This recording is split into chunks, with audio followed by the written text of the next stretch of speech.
Shalom Israel to the hopeful elect. I'm coming forth today with another video, and this video will be titled The Alien Deception. So this video will be sort of an introduction to the next 3 or 4 videos that I'm going to do. But before we get started, I'm going to give all praise, glory, and honor to Yahweh, Bahashem, Yahweh Shai, Bashem, Rakakadash. That's the name of the Father, in the name of the Son, and the Holy Spirit. And we coming under the doctrine of Great Millstone. Now, secondly, I want to give honors to the head apostles and elders of Great Millstone for kicking off this truth many years ago. So the alien deception, some of y'all might have heard of this before. Some people say it's the greatest lie ever told. So we know by now that the U.S. is full of foolishness and stupidity. Here we'll kind of mention why American culture is obsessed with aliens and UFOs and where those ideas really come from. As you get deeper into this truth, you will find out that things that are considered fiction, fantasy, sci-fi, or even magical all has its place in the Bible. The Bible, in reality itself, is more magical and spiritual than we believe it to be. The concept of sorcery, wizardry, giants, spiritual beings, watchers over the planet Earth, all that stuff is in the Bible. And if you ever heard the term that reality is stranger than fiction, holds to be true, because anything from fiction comes from reality. But before we get started, I'm going to play a video.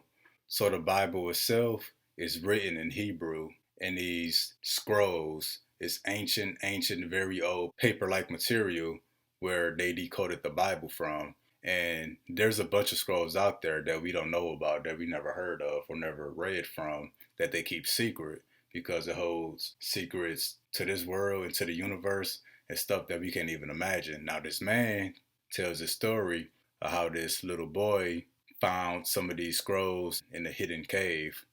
Long story short, they start to uncover these scrolls, and he's going to reveal some of the information that was found in those scrolls. Now, the part that I included in this video is just the introduction part, so it's going to be real brief. It's not going to get into detail of anything. But over the next 3 or 4 videos, as we talk about this alien deception, I'll include more of that interview, but I'll also include the link in the description box to this interview. It's probably the most interesting interview I've ever heard in my life. It's mind-blowing, but it ties it all together with the Bible. But you'll find out anything that you can think of or imagine, or anything that's considered conspiracy theory or superstition, it's all in the Bible. That's where it comes from. Before we begin today, I would like to share with you the fact that we have received telephone calls at our office from Israel warning us not to proclaim these things you're about to hear today. I believe that people have a right to know the truth, don't you? Because the Master said, ye shall know the truth, the whole truth, and the truth shall set you free. And as we've mentioned to audiences all over the world, free from what? Free from fear, ignorance, and superstition. Truth is a very powerful ally, especially when you're studying the secrets, the mysteries of the Dead Sea Scrolls. The information that I'll be sharing with you from the Dead Sea Scrolls today has been considered by many experts in Jerusalem and Israel as classified information. I'm not too concerned about what lies in the possession today of the Huntington Library. I am concerned about the scrolls that have never been revealed to the world. Why? Because they're going to rock the boat. And when the good rabbi called me in Israel, he demanded that I give him the name of the individual who dared to release this information to me without the authority of the Israeli individuals in charge of the Dead Sea Scrolls in Jerusalem. I said, why? He said, this person must be put to death immediately. This entire scenario started in the year of our Lord 1947. This young lad was out watching a herd of goats, not sheep, but goats. And one of the goats, who he knew by number, escaped, landed somewhere up in the rugged terrain. And this young lad found it very difficult to climb up to those caves that he saw from the distance. So he picked up a handful of stones and he was throwing them into the mouth of the cave in order to scare the goat into coming down under his own steam. But goats are stubborn. So he decided to climb up into the terrain, because as he threw the third and the fourth stone, he heard something rather unusual that caught his attention. And that was the stone hit against something that clanged. It rang. It wasn't a stone hitting soil, but rather something rather unusual. So, being an ordinary human being filled with curiosity, asked himself questions. What has my rock struck against to produce such an unusual sound? So he, with great pains, climbed the mountain, looked into the dark mouth of this cave, and he saw that his rocks had landed at the base of some earthen jars. Very unusual. He examined the pottery, and he looked inside of the pottery, and lo and behold, he found scrolls all wrapped together, some of them tied, some of them were not tied. And he proceeded to remove some of the scrolls from these huge jars, and with several of these scrolls under his arms, he made his way perilously down the side of that hill again, and he ran to Jerusalem to show his find to his uncle. And they ran to the mouth of the caves, which was in the mountains of Qumran, not too far from Jerusalem. And the uncle, when he saw the other jars and the scrolls, he was more interested in making a sale to some people in Jerusalem of the jars, not the scrolls. So he brought his mules to the place where the cave had revealed these scrolls, and he loaded the jars on the animals and brought them into Jerusalem to sell the jars. Well, they sold pretty well. And he went back to the cave and found some more jars, and then at that moment, he started examining the scrolls. He didn't know the value of these scrolls. They looked old. They were very ancient, some of them dating back thousands of years. But he didn't know at that time. So he took some of these scrolls into the marketplace. Hardly anyone was interested whatsoever in the scrolls. One or two people paid a few shekels and tucked the scrolls onto their arms and went their way. Then more serious students started examining these scrolls, and they determined the value, and the uncle thought, my God, I'm sitting on easy street here because I'm going to jack up my price from 25 American dollars to 100 American dollars, not realizing that one scroll today is worth over $1 million.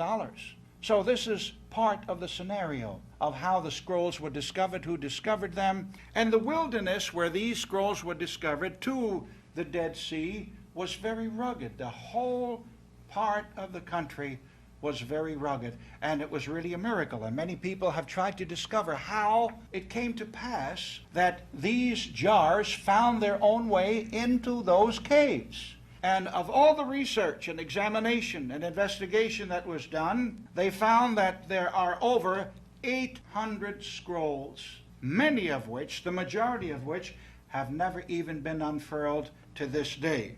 The Institute of Antiquity, the Jewish Institute of Antiquity, has offered the sum of $1 million to anyone who to this day finds any additional scrolls. They found scrolls in 4 caves in Qumran. How the caves came to be uncovered, about 60 AD, there was an earthquake in Jerusalem. And they believe that the earth quaked at the right place at the right time, uncovering the mouths of 4 particular caves. We have it on reliable authority that there are still 2 caves yet to be discovered. And the wealth of information that will be revealed from these 2 scrolls will cause the Baptist, the Methodist, the Presbyterian, the Episcopalian, they'll all have to sit up and take notice. Because some of the material I'm going to share with you today, coupled with that has not even been revealed yet, confirms the fact that man is not alone in the universe. That Ezekiel had more than a vision when he spoke of the wheel in the wheel. And that the other prophets, Elijah, when he saw this fiery chariot, not only did he see it, he went on board. Now why should the authorities, the religious authorities in Jerusalem, be all shook up because this information is revealed to the world? Some of the scrolls have a direct reference to the following points: unidentified flying objects, heavenly messengers coming to this planet Earth in various unusually shaped craft, some of them even called starcraft in the scrolls. And it also relates actual accounts of landings and communications with angelic beings, with heavenly messengers. They also reveal that prophets, priests, kings of both the Old and the New Testaments spoke with angels in their language, in their own native language. They communicated with heavenly messengers, and on many, many instances they were instructed by angelic beings as to what they should do in a certain case, especially if they were suffering problems at that particular time. These hidden secret scrolls of the hidden chamber in Jerusalem, which have been designated as the secret control room, are so valuable that they have encased these scrolls with all types of security possible, state-of-the-art mechanisms of security. In other words, if you would approach the secret control room, which is beneath the Dome of the Rock in Jerusalem, that's one location, and you do not have the proper ID, you can either be shot on sight, and if you do get past the armed guards, the temperature of your body, the warmth of your body, will be detected by the walls, and you'll set off the alarm. Or, as you step close to the glass cases holding these Dead Sea Scrolls, you will step on the floor, and the weight of your body will set off another alarm. And I just found out this week that the other deadly instrument that they have included and added to the secret control room is a poison gas that'll be released if you get too close to the scrolls. And this is why Frank Stranges wanted to know, what do those scrolls contain? Why put up a multi-million-dollar security system? I wonder where they got the money, but that's another subject. It's almost impossible for you to fathom, for me to fathom, the true value of these scrolls, the message of the scrolls. What they fear is this, that they will lose their grip on the people. They will be forced to admit the truth. And the truth is as follows, that Jesus Christ is more than a man, and that the Bible as we have it today is far from complete. Now, what do you think about that? Far from complete. Next. So before we get started, I do want to make a point. In the video, you're going to hear me say Esau a lot, where in past videos, I say Esau, the so-called white man. But this video, I say Esau. But when I say Esau, we're talking about the so-called white people, because in the Bible, they're called the Edomites, and Esau is the father of the Edomites. It's important to specify so people that's new coming into this truth, they hear me say Esau, they don't know who I'm talking about or who it applies to. It applies to the so-called white man, the Caucasians. So new people, just remember, when you hear me say Esau, I'm talking about so-called white people. And in future videos, I make sure that I state that every time, as I've done in previous videos. But now we can get started. All right, so a couple things stood out in this video that I'm going to mention first. So they said that the prophets talk to the angels or these messengers in their native language. That native language is the Hebrew language. That's the holy language. That's why in Zephaniah, the Most High said he's going to restore to the people a pure language. That's why the brothers at Great Millstone and us in this truth, we coming back to the Hebrew language, saying the name of the Most High and his begotten Son in Hebrew, and even some aspects of our prayer in Hebrew. But I'm going to say this, and I'm going to say it throughout the video. They know exactly what aliens are, and they know who they are. You kind of already know from this video, but we're going to dive deeper into it. Just some stuff to think about. So first off, the so-called aliens are really angels. So the Esau wants to hide the presence of the Most High and his holy angels, so they come up with this term aliens. And that's why they come up with nonsense in these alien movies and video games, making the aliens to be creatures from other planets and other worlds and stuff. They do all this to keep Americans shrouded in mystery and to make money off of it. The term alien is actually a business. They're making millions of dollars out of all these alien movies and video games and toys and cartoons. They make money off this stuff, and people spending all this money on equipment, trying to watch the sky to find out the truth for themselves. But you come to find out that the truth is in the Bible. And they also say that there may be life on other planets, meaning life outside of planet Earth. There is life outside of planet Earth, but they know exactly what they are. It's the angels of the Most High in heaven. And they do this so when life elsewhere shows itself, reveals itself to the earth, they can say, oh, see, told you there was life elsewhere, but still not acknowledging the fact that this life that will be revealed to us one day is actually the Most High and his holy angels. But also Esau wants to deny the power of Yahweh.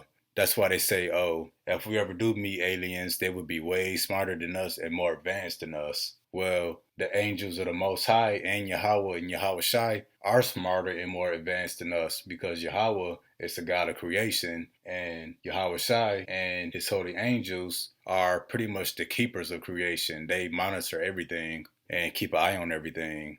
So, of course, they'd be more smarter than us. But they do this so that when these holy angels return, when life elsewhere outside of earth returns, they're going to say, see, look at what they got. Told you they were smarter than us. But still, to take away from the fact that there is a higher power out there, there is a most high God. Right now, Esau want to be the most advanced thing in creation. They don't want anybody to be above them. But they know that the holy angels are out there and that they're watching the earth. So they do kind of have to mention that, yeah, there's something out there more advanced than us, because they can explain stuff like UFOs and other phenomena that happen on the planet. Out of all this, they admit there's something out there more advanced and smarter, but they don't want to acknowledge the presence of the Most High Yahweh. I was just scrolling on YouTube and found a video called Ancient Aliens. It's a history channel on TV. They're starting to tie the two together now. They're starting to tie together the holy angels and extraterrestrials. They're trying to make them one thing. So now they said that when the three holy children in the book of Daniel, when they were thrown into the fiery furnace, now they're trying to say that an extraterrestrial saved them out of the fiery furnace. Those in the truth already know that the book of Daniel said the Son of Man appeared in a fire, which is Yahweh Shai, the Savior. He appeared in a fire and delivered them out the fire, not no dang extraterrestrial. In a way, he could be considered extraterrestrial because Yahweh Shai is beyond this world, but he's not an extraterrestrial in the sense of being an alien. That's them trying to take out the presence of the Most High in his only begotten Son as being a Savior. Now I'll show you the quick video clip. What happened in the story is absolutely amazing. These three wise men enter this fiery furnace. Not only did they come back out in perfect condition, they weren't alone. They came back with an extraterrestrial visitor in tow. Now you see, they said that an extraterrestrial or an alien saved them out the fire, and not the Son of the Most High, Yahweh Shai. But if you type in alien deception, you can see that there's a lot of talk and discussion and research that's been going on for years regarding this topic. And even if we go to images, you see there's many books. There's a bunch of stuff out there of people trying to figure out the truth.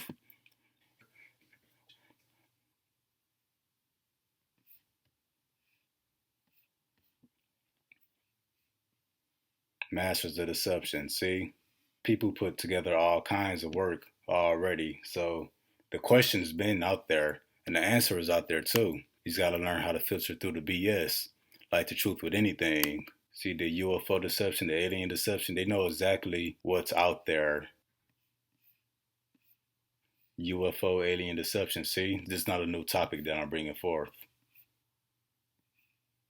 Alien Messiah. See, they're trying to make the Messiah, Yahweh Shai, out to be an extraterrestrial. Or they could be saying that we're going to be saved by so-called aliens or extraterrestrials. But we'll talk about that towards the end of the video. Aliens, angels, and outer space. See, all this stuff ties together somehow. And the Bible ties all this together. But while we're here, I'm going to read a little article that somebody put together. Then we'll get started with the rest of the video. Is it possible that an alien deception could be part of the end times? Many wonder how the remaining people on earth will be deceived into not believing in Yahweh Shai after many disappear from earth in a rapture. Could an alien deception serve as an explanation? Matthew 24:24 suggests there will be a powerful deception that keeps most people from believing in Yahweh Shai, despite the impact of millions of people disappearing during the rapture. However, the Bible does not define what this deception will be. With the rise of aliens as a popular concept, it is not unthinkable that one of perhaps many views will be that aliens were responsible for the disappearance of many humans. In fact, recent films such as Jupiter Ascending describe a similar situation, because we know that everything that's going to happen they put in movies. In addition, many conspiracy theories regarding aliens have been in existence for generations.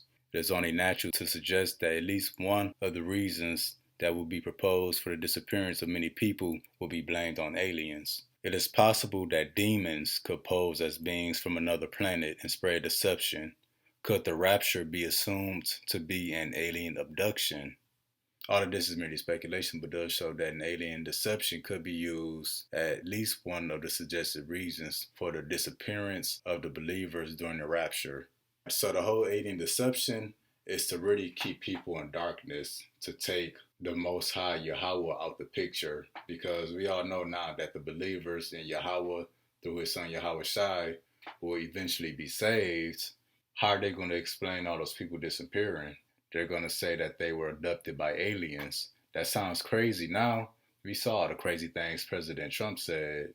Anything could come out their mouths by now. We done heard it all through Trump. They say the most ridiculous things, and this is not any more ridiculous than the stuff they already said.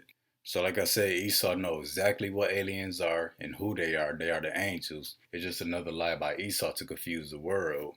So the term alien is a business, it's to draw in money, is to deny the presence of the Most High and his holy angels.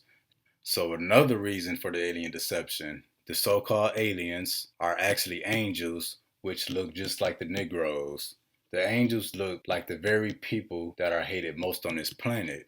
Now in the video, he said they keep this stuff covered up at all costs and spend millions of dollars on security systems to protect these scrolls because Esau will lose his grip on the world.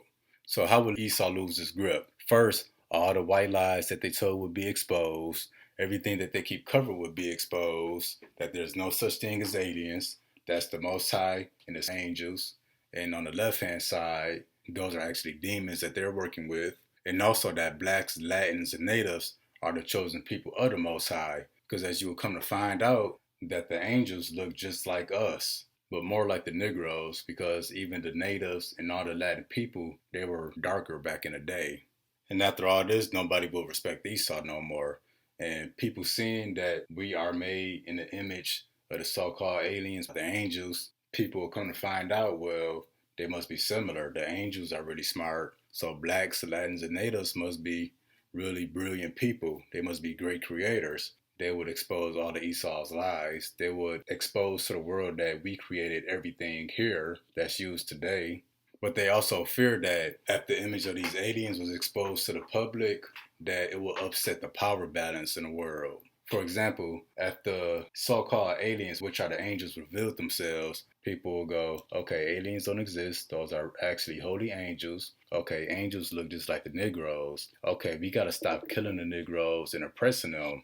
But Esau don't want that. They like keeping their foot on our neck. So the whole world would fear, man, if we kill another Negro or keep oppressing them, knowing that they look just like the angels, man, the holy angels might kill us. They might kill us and our family. Because when you read the Bible, when the Most High or one of his angels killed somebody, they usually killed them and their entire family.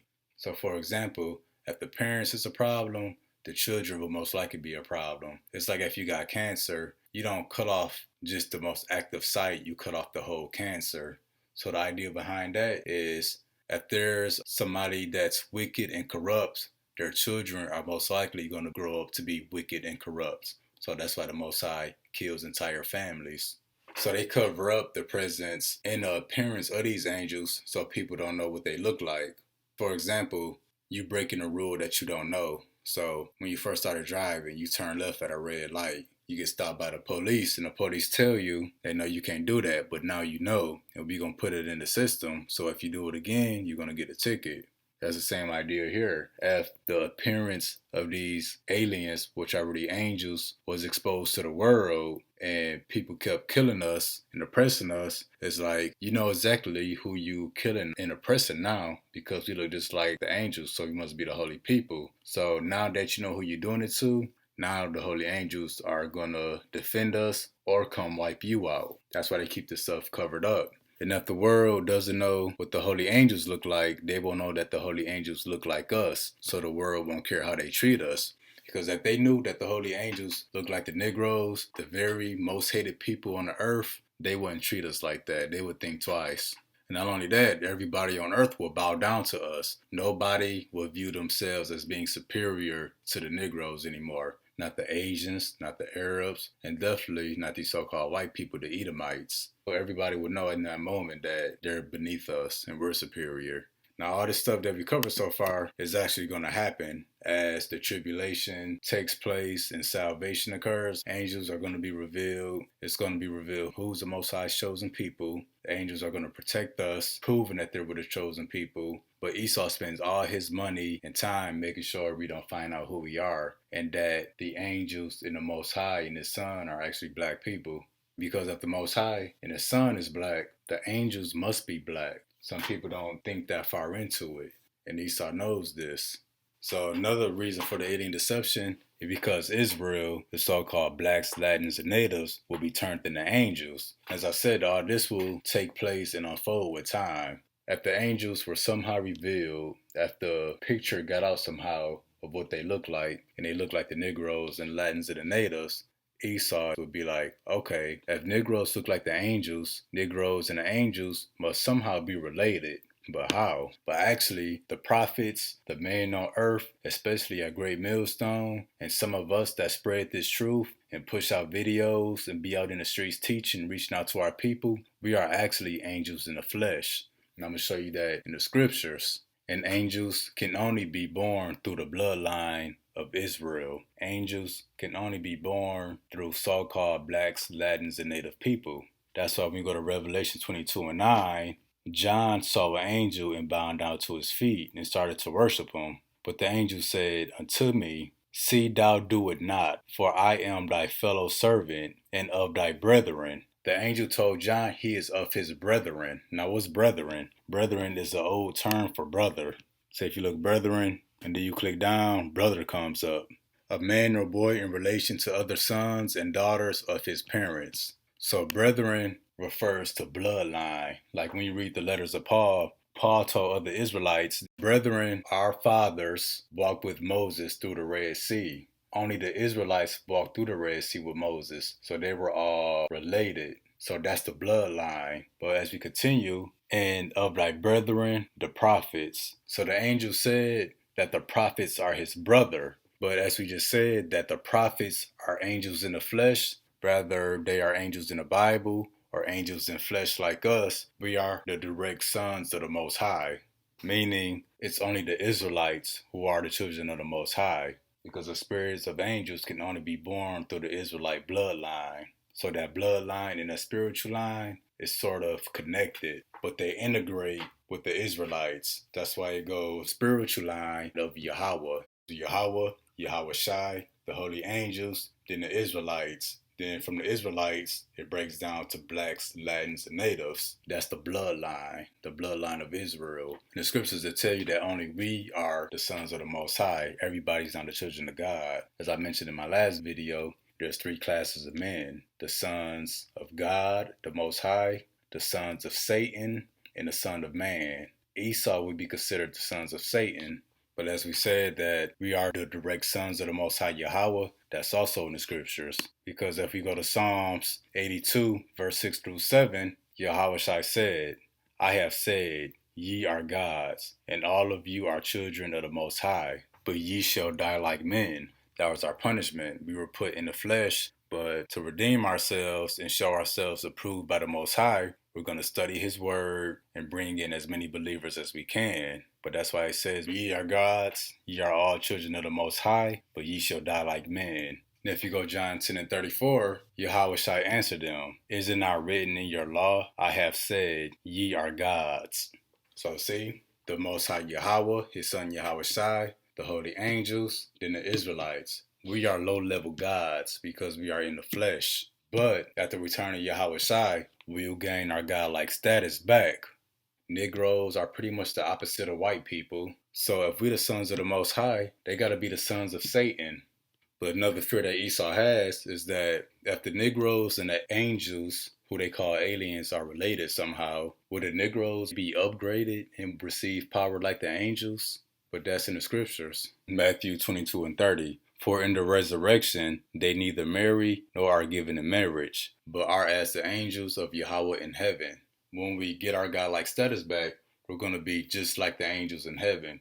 So we're going to be reunited with our long lost brothers and sisters in the spirit. But that's why Esau keeps his stuff covered up, because they know who the angels are, what the angels look like, and that the angels look exactly like us, and that we are related through a spiritual line and through a bloodline that integrates with the Israelites, being born in the flesh, and that one day we will gain our God-like status back and have our angel-like bodies. But also the Most High is a great artist. Just look at the stars and the sunset and the planet itself and everything he created. If the Most High had these scrolls written and stored in caves, I know dang well that those scrolls came with pictures and paintings that he had people paint way back then. But I know they keep those paintings and images secret at all costs. And I will show you that they know exactly what we look like.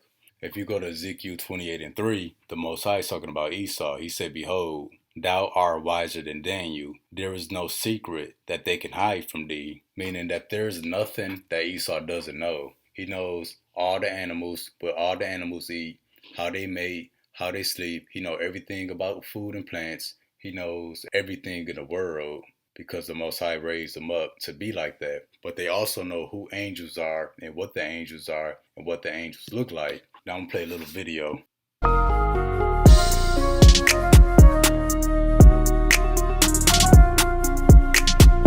Are you not positing the idea that those vehicles contain, beings who are, maybe like us? There is one image there that shows black people getting off. There is one image there that shows black people getting off. So people with dark skin getting off. Not dark, black. Black skin. Really black. Yeah. Were they tall? Yes. Very tall? Yeah. How tall? Do you know? Well, they got out the doorway. I don't know how high that is, but Well, what? it's safe. 7 feet would be probably conservative distance.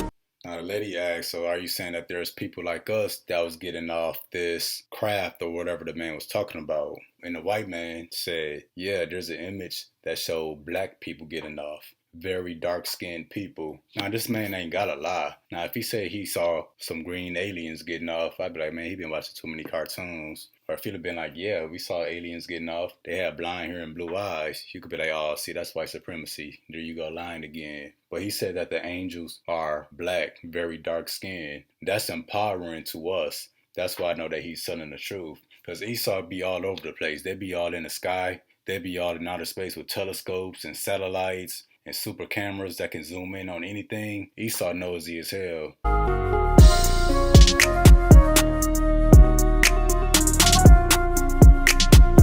Are you not positing the idea that those vehicles contain, beings who are, maybe like us? There is one image there that shows black people getting off. There is one image there that shows black people getting off. So people with dark skin getting off. Not dark, black. Black skin. Really black. Yeah. Were they tall? Yes. Very tall? Yeah. How tall? Do you know? Well, they got out the doorway. I don't know how high that is, but Well, what? it's safe. 7 feet would be probably conservative distance. Now back during the ancient times, the people painted a lot of pictures in the caves on paper-like material that Esau keeps locked up in vaults and kept secret. But a lot of that stuff get out because they put it in museums and people take pictures and upload it to the internet. That's why they regret creating the internet now, because the internet is spreading a lot of truth. Now, one of those ancient caves, this is a picture of two of the top angels in the Bible, Michael and Gabriel. Now, the man said that the angels had really dark skin. This brother here got really dark skin. If you look close, it's almost the same exact skin complexion. So the angels, who they call the aliens, got dark skin. Now, we zoom in here, this brother got a fro, it look like. This brother over here look like he got curls. Either way it go, both their hair look woolly. And look how dark they are, just like this brother here. They got on white robes, white garments, look like a bunch of gold. So this is what the angels look like right here. It's not no Edomite babies with wings. And this brother look like it could be very close because the angels look scary in appearance. As you read in the Bible, you see that angels are not something that's pleasant to look at or is cute. The angels are very vicious. They're very frightening. It's the most vicious creation of the Most High Yahweh. Because when these angels get to work, they put to death millions. Like in Egypt, when they put all the firstborn of Egypt to death, of the people and the animals, I forget which book, somewhere in Kings or Chronicles, where the death angel killed 185,000 Assyrians overnight. We cannot imagine how monstrous and how terrifying these angels are. They don't look bad here, but they deadly, they devastating. And we're going to find out how devastating they are at the return of Yahweh Shai. Esau nosy but spotting the angels somewhere, but the angels let themselves be spotted. It's like if you got an enemy, you want your enemy to know what you look like, just to mess with his mind even more. So the elites know exactly who the aliens are, that they're angels, that they're very dark people, look just like the Negroes, the very people they hate. So this messing with their mind, knowing what the angels look like. It's empowering though, just look at it. So another fear of Esau is that if the Negroes look just like the angels and the angels have power, will the Negroes one day get powered like the angels? And that'll happen at the return of Yahweh Shai. But the thing about us getting our powers back, they fear what we'll do with our power once we receive it. Because when we get our godlike status back and our angel powers, Esau not going to be able to kill us no more and oppress us like they do. Because we can defend ourselves. We can't defend ourselves against the police, against the military. But Esau feared that we would get revenge for everything they done to us. And also, the idea of Negroes being above them kills Edomites. The idea of us being stronger than them kills them. We're smarter than them because we created everything. That kills them. Not only that, we're going to be turned into gods. That kills them. That's why I keep this a secret at all costs. Because if people know who the aliens were and that they were angels and what the angels look like, just the very appearance of angels looking like us, there would be no white supremacy. There would be nobody saying that they're superior to us. The purpose of this alien deception is to come up with an explanation for salvation. So a lot of us will receive salvation and be taken into the sky. We won't disappear how modern Christians make it seem like. The Most High is going to let it be known who His chosen is by taking them in the sight of everybody to see. So when that happens, Esau is going to need a cover-up story. You know they got a cover-up for everything. So they're going to be all on the news. Look, people are being abducted by aliens, which is really us receiving salvation from the destruction that's going to come forth. They're going to say, look, UFOs and aliens, but it's really going to be aliens saving us. But only the elect, which is a small remnant, will receive salvation. So when we do get taken up into the sky, it's going to be like, look, the aliens are taking all the outcasts of society. It's taking all the people that preach the Bible and read the Bible and make YouTube videos. We are the outcasts of the world because believing the Bible the way that we believe in it and the way that we read it and teach it and break it down, many people can accept it. We will also be considered the outcasts because we will be the main people who didn't take the vax or the RFID microchip, which is the mark of the beast. Esau like to lie, so he probably going to be like, those people who didn't get the 19 shot or get microchip were a threat to public health anyways. It's a good thing the aliens took them. So the alien deception is Esau's way of covering up the presence of the Most High, His holy angels, what the angels look like, with that being the angels look just like us, and to also cover up the fact that Esau himself is working with Satan and other demons. So the alien deception is to cover all this up and to also make money while they're doing it. All right, last slide. We're going to leave off here. UFOs are in the Bible. But again, Esau, in his nonsense, he calls them UFOs. But in the Bible, they're called chariots of fire. And this is where we will start off at on my next video. But I thank y'all for tuning into this video. And again, I want to give all praise, glory, and honor to Yahweh, Bahashem, Yahweh Shai, and Shalom to the hopeful elect.